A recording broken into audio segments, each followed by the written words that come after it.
नमस्कार, मी मनीषा जयप्रकाश। आपण पाहत आहात लोकसंदेश न्यूज। पाहूया आजच्या सविस्तर घडामोडी।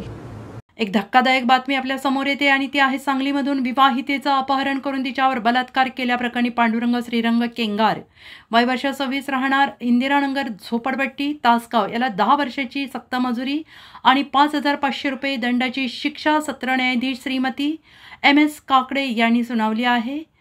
सरकार पक्षातर्फे अतिरिक्त जिल्हा सरकारी वकील नितीन नरवाडकर यांनी काम पाहिलं। न्यायालयाने त्याला भारतीय दंड विधान संहिता कलम 376(2)N अन्वये दोषी धरून 10 वर्ष सक्त मजुरी 5,000 रुपये दंड न भरल्यास 15 दिवस जास्त साधिक कैद तसेच 363 कलम अन्वये दोषी धरून 1 वर्ष सक्त मजुरी 500 रुपये दंड न भरल्यास 8 दिवस साधिक कैद कलम 342 अन्वये 3 महिने साधिक कैद अशी शिक्षा सुनावलेली आहे। त्याने सर्व शिक्षा एकत्रित भोगण्याचे आदेश न्यायालयाने दिले आहेत। खटल्याची पार्श्वभूमी अशी, आरोपी आणि पीडित महिला एकाच परिसरात राहत होते। दिनांक 26 ऑक्टोबर 2020 रोजी पीडित महिला जवळच्या ओढ्यावर कपडे धुण्यासाठी गेली होती। त्यावेळी पांडुरंग केगार हा मोटारसायकलवरून तिथे आला आणि त्या महिलेचं तोंड दाबून जबरदस्तीने गाडीवर बसवून वंजारवाडी येथील निर्जन स्थळाजवळ असणाऱ्या एका घराजवळ तिला घेऊन गेला। तिथे त्याने त्या महिलेवर बलात्कार केला।